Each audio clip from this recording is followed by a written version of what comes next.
Okay, Ready? everybody, welcome back to the EFED Power Hour. It is part three of our top 10 episode.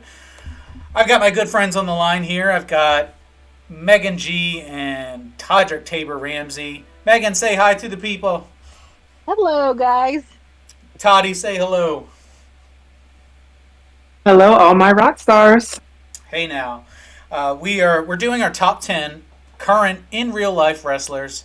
If you missed the first two episodes, we did number 5 through 10, and those would have aired on Tuesday and Wednesday this week. So it's happy Thursday morning if you're watching on YouTube, and happy Saturday night if you're catching the live stream. We should probably just jump right into this thing. We're never going to get finished. So, Meg, why don't you lead us off here with your number 4? So this is the wrestler who just missed the podium. Who do you got? Ooh, this was tough. And I really, really, really hate to say this because she's one of my favorites. She happens to be someone I supported since day one when she started in AEW and the independent scene, and she just won the what the hell was it called? The DDT Championship in Japan. Penelope Ford. Hey now. Penelope Ford, to be honest, should be women's champion. Amen. Preach. I have my Push Penelope Ford movement going on, and she should really be in the spotlight. And to show you guys, I got some autographs from her, as well as her action figure, which is right here. I waited all year last year for Penelope Ford action figure, so she's my number 4. Todrick, what are your thoughts on Penelope Ford? So I don't know that I can follow that up with what Meg just said. Like, I'm having a Stevie from Schitt's Creek moment right now. So everything that Meg just said, like, I'm just gonna leave it there because she said it best. And she had the action figure, so that is true dedication. And there you go. So I think a lot of people don't know who Penelope Ford is. If you're a WWE loyalist, you've never watched AEW, you probably haven't seen Penelope Ford. And if you're a diehard AEW fan, you know that she's one of the originals. She was one of the first 4 or 5 women in the division, and she's fantastic. Everything she does is great. She's stunning. Like, visually to look at, she's amazing. What I don't like about her, and it's not her fault, is that AEW keeps changing her look, right? And when I saw her this week, they had her in black lipstick, and she looked bad. But she's pulled off a couple looks over the years where she's just been. She looks like a star. It's like, why aren't they pushing this girl more? Everything she does is great. She does the acrobatics, the splits. She does the handsprings. She did a great job playing the valet with Kip Sabian for a long time. Them two, playing kissy face in the ring was despicable and gross. So it was great heel work. And ever since, I feel like Sammy Guevara and his trashy girlfriend, Tay Conti, who I despise both of them, I feel like they took her gimmick and relegated her to the dark shows. Kip Sabian was gone, and they took her off the show too. I don't know if she was injured in that time, but 10 years ago, she would have been pushed much higher than she is now. 20 years ago, she would have been the top girl in the company. Toddy, go ahead. So I fully agree with what you're saying. I think, to me, they are putting so much focus on Soraya and Tony Storm that a girl like Penelope Ford can't thrive when that's who they're like pushing to the moon. And I think that's why they're like changing her look, because they don't want her to steal the show from women like that they're pushing. And I don't know if y'all agree with me. I'd like to hear your take on that. But I think that's why they keep messing with her look. You're probably right. Meg, I mean, this is one of your favorite wrestlers. So what are your thoughts on kind of the evolution that you've seen from her since she's been in AEW the last 3 or 4 years? Okay, so stop changing her look. Right? Stop changing and figure out what the hell you want to do with her. Number 2, give her that moment. Give her that moment. Because if you're going to keep putting her as a sidekick to Allie, who was my number 10, and I love Allie to death, but Penelope can go. And her work with Allie Katch, and I'm trying to find that photo for you guys so I can show you guys, because I was sent to those. She can go. If you're not going to do anything with her in AEW, release her from her contract, and she will fit well in NXT. That's in my opinion. With this whole Saraya and Tony thing, it's really, I like Tony Storm, I like Saraya. Okay, those may be controversial, but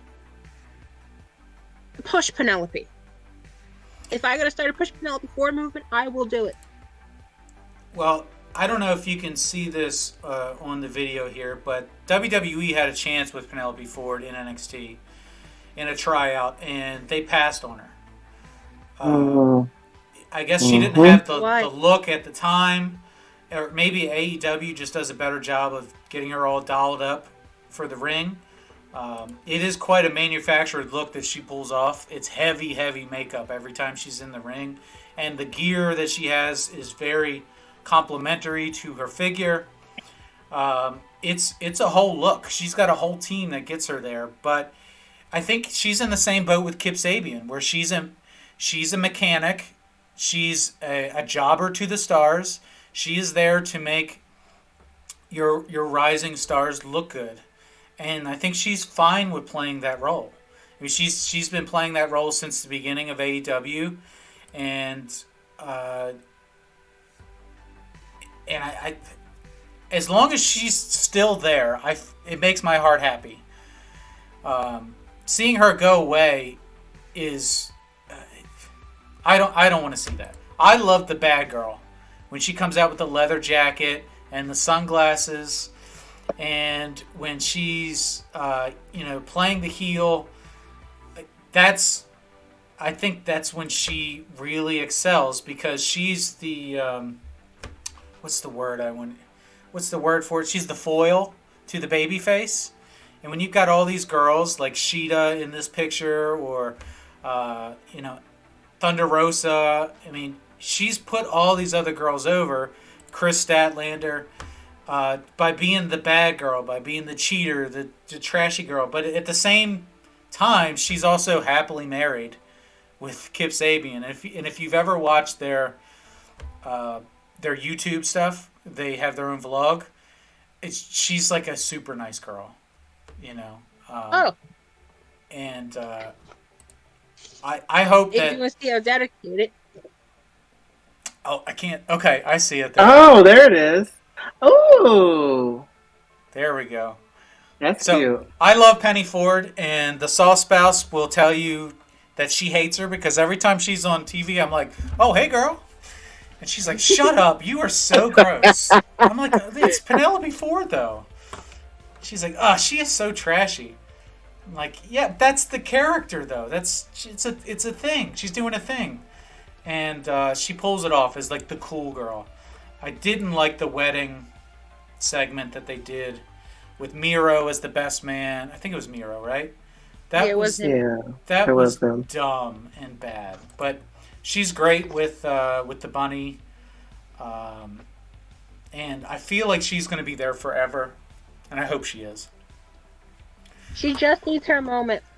Yes. Oh, and she's my base of Haley Fiend, who's another character of mine. Yeah, no, I thought that was so cool, because I think she's one of those underrated wrestlers that a lot of people don't give a lot of attention to. So Mhm. I mean, she's got an iconic look like Alexa Bliss. Just stunning. Okay, Todrick, you're number 4. All right, so I'm gonna catch a lot of hate for this, and I am prepared. But my number 4 is Austin Theory. Hear Huh. me out. Huh. All right, sell me on Hear me this. out.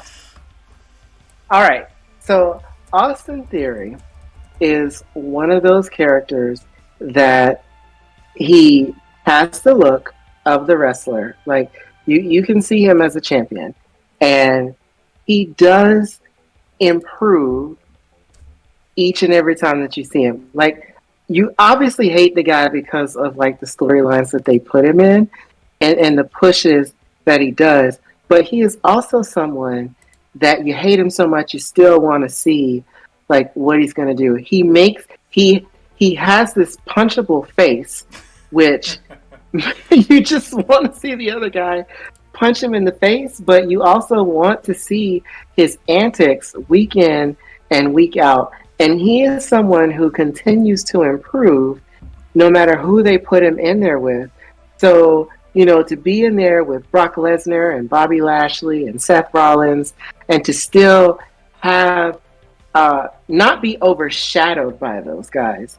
That's why I put him as number 4 because I see him as an up and comer. I see him as somebody who is, he's gonna push the boundaries and he's just gonna keep getting better as we go along. So that's why he's on my list. I can't wait to see what else A Town is gonna do. Also, the production he did with Pat McAfee, I loved it. Like I loved it. So he's my number 4. Megan, help me out here. Is he right or Why? why does he have Austin Theory at 4? I don't like the. I need Dave for this. Okay, well, okay, so tell us why you don't like Austin Theory. Ooh. Where to begin? Where to begin? Where to begin? I can't tolerate him. Never have, never will. So Talented wrestler. What? how does he make you feel? I want to punch him in the nuts. That's a sign of a good heel character then. And I also want to punch him in the face. He has a punchable face. And kick him in the balls. But I can't tolerate him. Ooh. Especially during the times when he was beating Balor, I had to stop. I had to stop watching. Sure. I can't do this anymore. Yeah, I hear that. So my criticism of Austin Theory can be summed up in this picture I've got pulled up here. And it's a picture of Austin Theory taking a selfie with Vince McMahon. And Theory he's a Vince guy. Vince loves Austin Theory. I don't know why, when so many other people have been shit-canned by Vince McMahon, Austin Theory is the golden boy. I don't know what sets him apart from everybody else. He's got a great body. He's got... That's what it is. It's his physique. Mm-hmm. That's what it is. He has the Vince physique. But he's a goofball. Like in NXT, when he was with... what was Johnny Gargano's little clique? The Way. The Way. When he was in The Way, he was what's the word? A male bimbo. He was a himbo, right? And it was like this guy just this freaking goober. He was the meat of the group. Remember Meat from PMS? He was the meat of the group. Okay. So to see him in the main card get the rocket push that he got and have him cut the line in front of other people who had never been champion, it just hurt my heart. Like, he needs to get at the end of the line with everybody else. And it felt like he just he cut ahead of Johnny Gargano in line. And Johnny, it was his stable in NXT. Like, that's the part I didn't like. He was pushed too high, too fast. and it felt like he hadn't paid his dues on the main card. That's what I didn't like about him. On NXT, it was like, oh, he's main card talent. They just have to find the right story for him. I felt like, I don't know, there are some things that Johnny said. There's backstage politics, and I feel like Johnny took himself out of the running behind some of the stuff that he was saying, and they knew he wasn't going to be committed to staying. So at that point, they're like, well, we're not going to invest. So me personally, I feel like Johnny took himself out of that running. And then it didn't go the way he thought it was going to go. So now he's back, and they're making him pay for it. Yeah. No, you're right. But I also feel like Austin Theory, to me, you had to have guys like Dolph Ziggler and The Miz to pave the way for Austin Theory to be where he is right now. Yeah. I mean, go ahead. The thing that, like I said, going back to the whole thing with Finn and Theory, especially with that United States run, I don't really don't want to spoil where Finn is because he wasn't mentioned yet. But I'll get to it one if he pops up. Well, I think you're right, though. But I think that WWE is so scared with Finn. I don't know that Finn ever recovered from when they put the Universal title on him and he immediately had to go out for an injury. Like, they put all their hopes and dreams into this guy, and then he got hurt. And we all know how WWE feels. It takes a special person to be able to come back from that injury and get a push. He was their first Universal Champion. I think they ran scared on Finn, and I don't know that he ever recovered until he got to Judgment Day, because I don't think they ever really did anything else with him until now. Okay. That's just my opinion, but I think they ran scared on Finn. So that's why I think he got the rub that he got when he was in the story with Austin Theory, because A-Town has been there every day. He's one of those reliable workers. He's gonna do whatever story that they're gonna push him in. He took the selfie gimmick. He ran with it. So I think that that's why he got that push over Finn Balor. That he had nothing to do with their talent. Like, let's be clear, they're gonna go with who sells. But if you're picking these up and coming people, I don't see Austin Theory's star luring anytime this year. So that's why I put him where he's at. See, I think with Theory and the potential rumor with Cena, I personally do not want it to happen. But Cena is those guys that will put someone over. I think he's going to eclipse Cena, as much as I hate to say it. There aren't many people who. But do we really need? Do we need another John Cena story at this point? No, please. No. Like, I'm over John Cena. Why are you still here? Go away.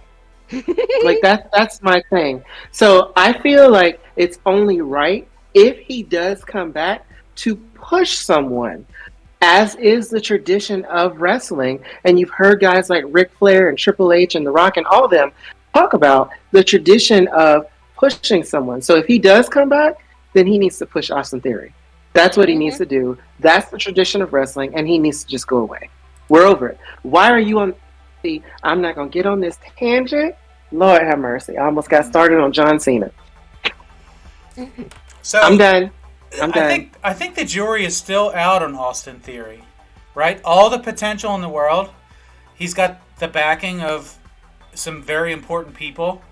To me, he's a little vanilla, and maybe I'm waiting for that iconic moment, or I'm waiting for something before I'm a believer.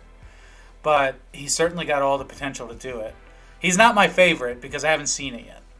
So he's just another guy. He needs that niche that we were talking about with Cody Rhodes earlier. Yeah, sure. What is his claim to fame? That's what he needs. How is his entrance music? Does it slap or does it not slap? No. It doesn't need to slap. His body slaps. No. Well, I guarantee as soon as he gets an entrance that does, that's going to, put him into the stratosphere. He just needs, There's Lexi. He's missing that X factor. and then boom, he's to the moon. Okay, so let me Thank do you for mine. backing me up in the chat, Lexi. Okay, so my number 4. If you had asked me a year ago, this would have been my number 1, but it's Adam Cole, baby. I love me some Adam Cole. Um, Adam Cole is probably responsible for getting me back into wrestling in 2019. When I hadn't watched pro wrestling in probably 15 years. A coworker of mine, actually, we hired a guy. I asked him, "Hey, what do you do for fun?" He goes, "I watch a lot of pro wrestling." I thought he was a nerd. He said, "Hey, you should watch NXT. It's a lot like the Attitude Era. It's not the PG stuff you see on WWE." So I watched it. Adam Cole was champion at the time, running his program against Johnny Gargano, and I was like, "Holy shit, this is good. This stable, the Undisputed Era, is really good." This guy's fantastic on the mic. Look how over he is with the crowd. Everybody pops for this guy when he comes out. One of the best entrances that I've ever seen in wrestling. And, I get chills, sometimes. I sit on my couch. He comes out, and his song hits, and it's Adam Cole, baby! Every time. And the Saw Spouse hates it, but his microphone work is fantastic. His ring work is very good. It's very traditional. Well, no, it's very indie right? It's not a lot of flips and crazy stuff. It's I don't know. I just love the guy. He is very undersized in an AEW. He doesn't have the same luster that he had in NXT, but he's capable of doing so much, and he seems like a genuinely nice person. If you've ever watched his gaming channel with Xavier Woods, what is it, the Up Down Down podcast or whatever they call it? Down. Yeah, where he plays Chugs. He feels like a friend, I could hang out with this guy. He's a normal guy. He's just really good at wrestling. And that's what I love about him, because he makes me feel like normal, and I want to see the guy do well. I don't like his wife because I don't like Pittsburgh, but that's a personal bias of mine that I know I need to work on. Even despite that, I still love the guy. And so Adam Cole at my number 4. Meg, what do you think? Adam Cole. I think that I like him. I think his matches with That Johnny didn't sound Gargano. too sure, Meg. I appreciate the patronizing vote of confidence, but No. What I was actually saying, his matches with Johnny Gargano in NXT were classics. That's what made me thought about it. I wasn't keen on him on first, but obviously he grew. But I feel bad for him because of with everything with AEW and the concussions. But hopefully he'll have a rebound year. well, he's being set up right now for a big push, and it was sad to see his stable kind of fall apart. He tried to bring over those guys; it didn't work out, but he was responsible for, I think, getting NXT to where it was. His work with Tommaso Ciampa and his work with Johnny Gargano. I mean, he was a forever NXT guy.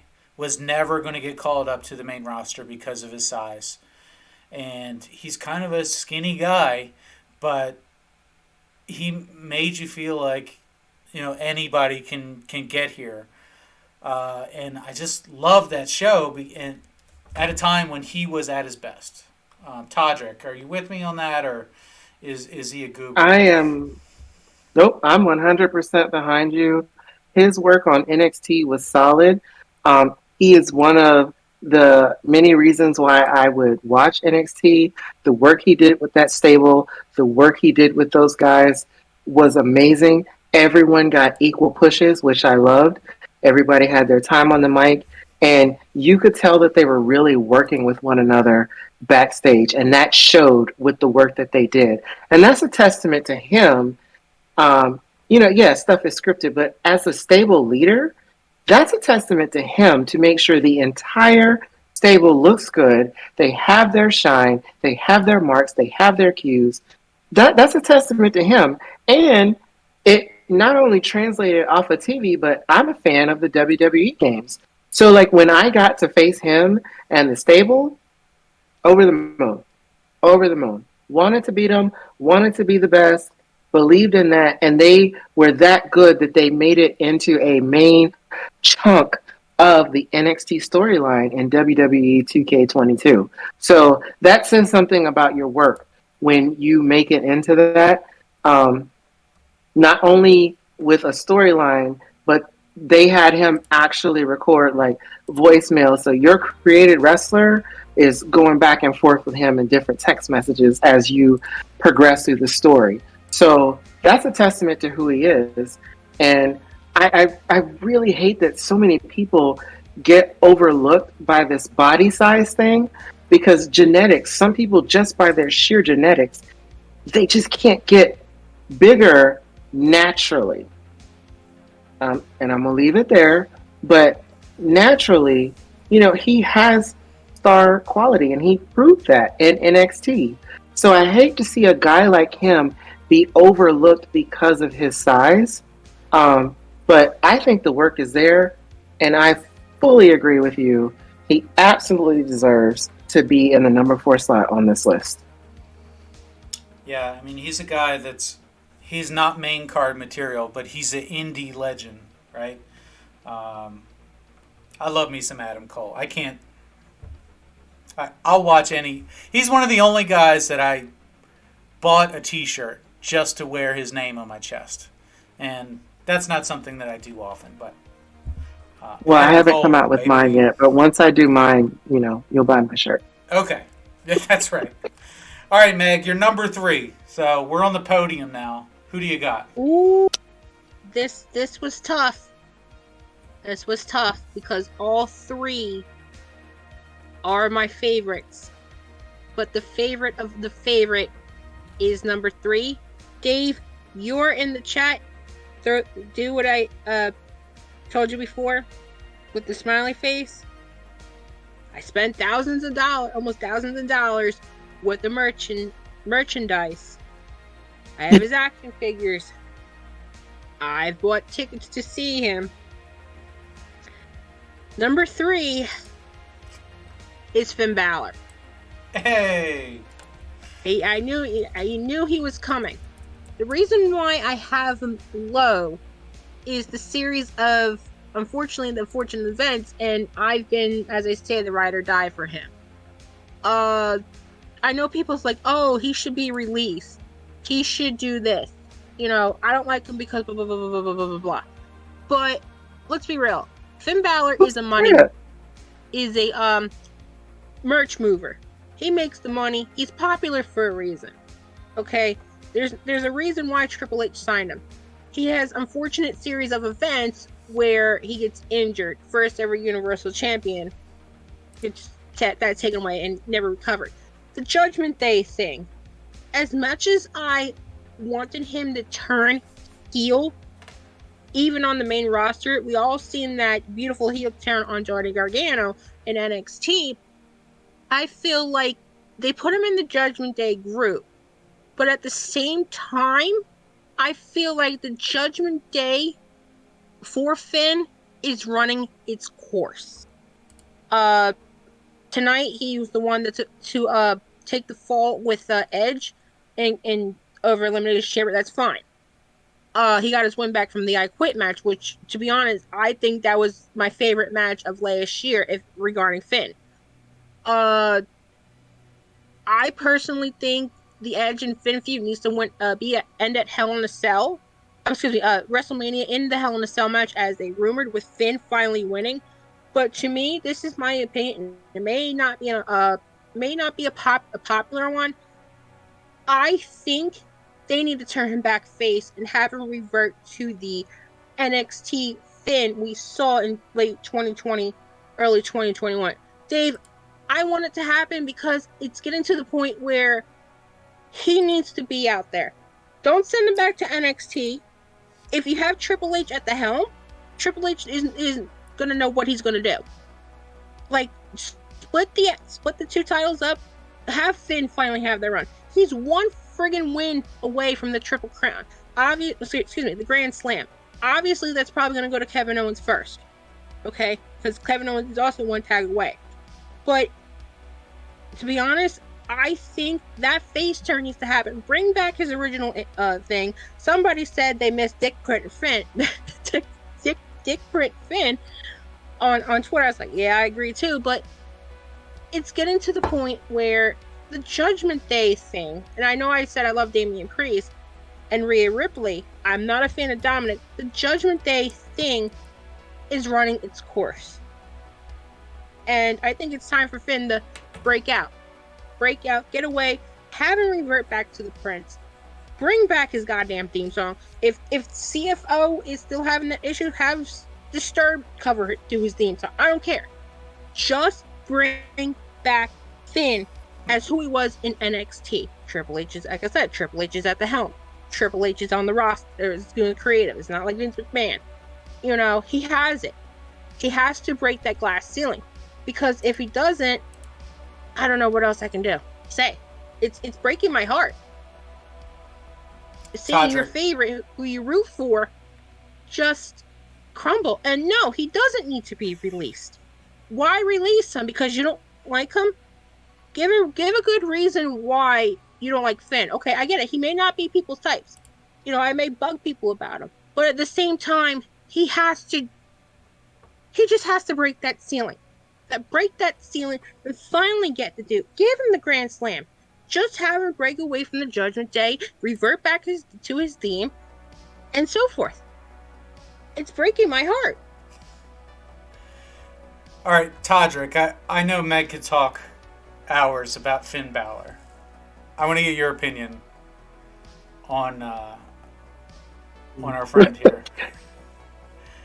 So, again, very rarely disagree with people, and I don't even know if this is a disagree with Meg, right? I think that where Finn Balor is right now is where he needs to be because of what they're trying to do with Dominic Mysterio. And I think that having Finn, Rhea, and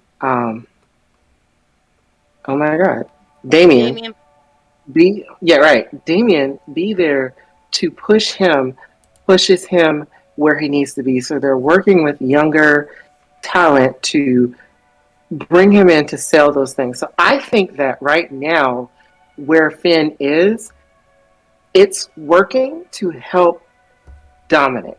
And I think he's training Dominic to be better. They had to split Dominic and his dad up. So if you split him up, you put him with one of the best, even if you're not going to promote that person as the best.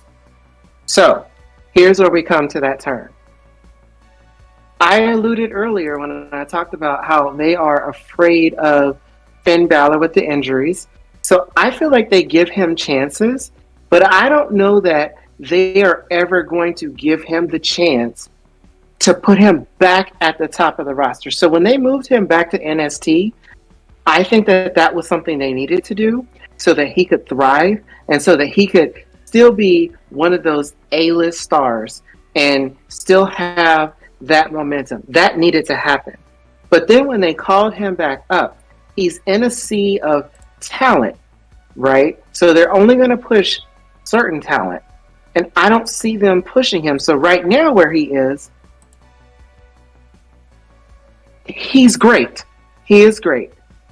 Do I see them pushing him any further? Not right now.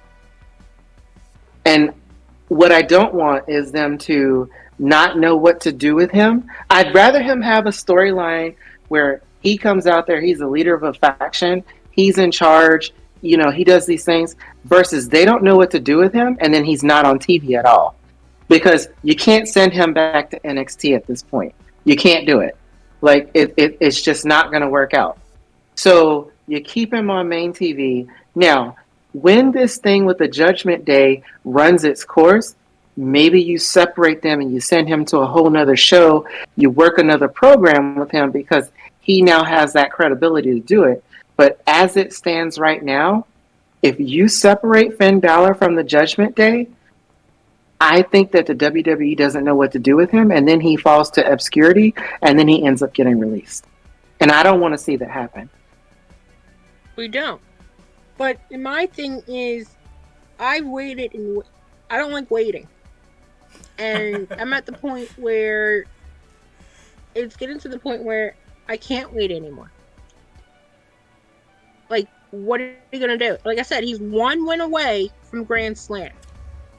One win. That is the tag titles. But I have a feeling that's going to go to Kevin Owens. He could defeat Edge at WrestleMania to probably retire Edge. But where do you go from here? Okay, so with him with Judgment Day, if you took Judgment Day and you put the tag, they got 2 belts, so you can split the belts, right? Mm-hmm. You don't have to destroy the Usos. You just split it up. Judgment Day goes on one show and the Usos go on the other. The best place for him to get that is with Judgment Day. So if you take Judgment Day from him right now in this current state, I don't see him getting tag team titles because then it's going to look like he's a hodgepodge with somebody else and it doesn't make sense. I see where you're coming from. All right, can I jump in here? It's your show. Let me shut up. All right, no, I know that Meg gets really fired up over Finn Balor, so I wanted to make sure that you had enough time there. Finn Balor is part of the reason why I stopped watching WWE. But not for the reason you think. The reason is because he had a match with Roman Reigns where they turned the lights off, right? He was the demon, right? In all the talk that you've had, you didn't mention the Bullet Club or Finn the Demon. And he was queued up to win that match, right?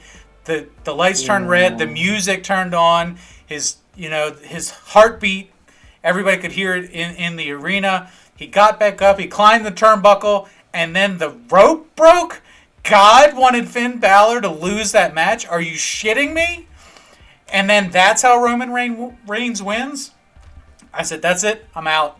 As soon as the rope collapsed, I said, I cannot watch Roman Reigns win another match after this as champion. Finn Balor, that was his moment, and they took it away from him. I love the Demon. I love NXT Finn Balor. I liked Bullet Club, Prince Devitt. I even loved, the babyface Finn Balor when he came out with that opening where, he'd slap his butt cheeks and then point in the air. Like, I saw that live. It was the best part of the show. His intro was much better than Seth Rollins. It was much better than anything else on the show. Better than Bray Wyatt. It was, it got me hyped for it. So, he deserves better. Finn Balor on NXT recently was very good. Leather jacket Finn Balor. Yeah. It was a lot like the Bullet Club Finn Balor, and it was a reinvention, a repackaging of himself, and he got bumped back up to the main card because of it. And I'm a big fan, and I can't watch him just be embarrassed anymore when he's so good and so intense. And he is, look at the abs on this guy. This is not even human. He has my goodness, So So the one thing that I wish that WWE would flesh him out as a character. So everybody knows Finn Balor is not gay. Let's be clear. They try to play this stereotype, right? Even down to, I don't know if a lot of people know this outside of listening to the show. The thing that he has in his back pocket, that's a part of gay culture. they always try to like play him up to like where that like don't lose him when you're doing this. We accept him as an ally. We got the triangle thing, we got all those things. Finn Balor is an absolute ally. But they spend so much time in those details that I think they lose other details of the character. Now, for someone who just said, love representation, all right, don't lose Finn Balor and trying to like make this. I see Finn Balor sometimes. I feel like watching Mean Girls when Regina George was like, Gretchen, stop trying to make fetch happen. Like that's what I get sometimes because I feel like they're losing the character. So to me, that's why I was saying this Judgment Day, at least it's giving me substance. It's giving me more than the subtle gay references that they try to throw in there with them. I hope that makes sense. No, I hear you. I mean, there's a lot to the character, right? He's more than just a one-trick pony, and because of that, that's why he deserves to be where he is on the list, right? Number 3. So, quick question, Todrick, you're talking about the ivory scarf he's wearing in his back pocket, right? Yeah. When people wear scarves in your back pocket, depending on the color, those have different meanings in the culture. Finn Balor never had. We never needed him to put the scarf in his back pocket. He has a girlfriend, for crying out loud. He's married. Don't get me. I don't want to talk about her. I think. Never mind. Right. So, but that's what I'm saying. So, you know, he's always been an ally. He's always done these things, but there are subtle things that I see when I see the character that they're still trying to keep that connection. The connection's always going to be there, but you're spending that much time on the details when you could give me a fleshed out Finn Balor as the leader of this faction. You could give me something definite to sink my teeth in versus giving me subtle references. Right. That they're missed outside of a particular group of people. Unless you know what it means. I hear you. All right, let's move on. We gotta move. But yes, agree with everything. Todrick, you're number 3. Number 3. I want to put her higher on the list, but I think WWE, up until recently, has misused her. Asuka. Asuka is my number 3. I am loving the fact that they are allowing her to bring the Killer Clown from New Japan Wrestling. So, actually, it made me go back and research some of those matches to see, like, what was the hype about this new thing, this new face paint, you know, because we said earlier, a lot of women don't use face paint. So I went back and I looked it up and I was like, oh my God, they're finally about to let Asuka shine. They're not making her wear that stupid thing over her stomach because she doesn't fit like this image. She's coming out, new ring attire, new attitude. Just, this is the Asuka that I remember from NXT that was dominant. And I really want them to do something with this Asuka because it's her time to shine. And she is bringing it when I see her in the ring. She's doing more stuff on social media. She's keeping herself relevant. She has managed to break that mold to keep herself in that position on TV because I think that's where Asuka had trouble before. She broke out in social media, so now it's not always about Becky Lynch and Charlotte Flair and all those people because she's holding her own in 2 separate markets. They're still getting their money's worth, and now Asuka is back. She is my number 3. I cannot wait to see what she does. I would love to. I haven't watched Elimination Chamber, so I hope that she won because I want to see Asuka and Bianca tear the house down at WrestleMania. Yeah, Meg, what do you think about this? Well, not only the new Asuka, but just Asuka in the past few years. I love Asuka. I've always had love for Asuka. I followed her since her days as Kana. Now, for the position that I would put her in, well, she is on my list too. I have to mention where she is there. I just want to see the suspense here. Meg, we're having trouble hearing you. Sorry about that. Can you hear me? Yeah, that's better. Yeah, that's better. Okay. So, I want to give the suspense of where I have Asuka. But honestly, I love her. Dave knows how much I love her. Because I was talking about her tonight. I love the new gimmick. And, I love everything about her. And I have so much respect for Asuka. And to be honest, I was so happy when she won Money in the Bank. So happy. I've always loved Asuka as well. That was my favorite moment of the pandemic. When I got back into NXT, Asuka was she was a killer. She was undefeated, and she's such a pretty girl. She'd come out with the mask on and the whole pomp and circumstance of, am I saying that right? Of the presentation when she'd come out and she'd get on the turnbuckle and then take the mask off, and then under the mask she's just as gorgeous.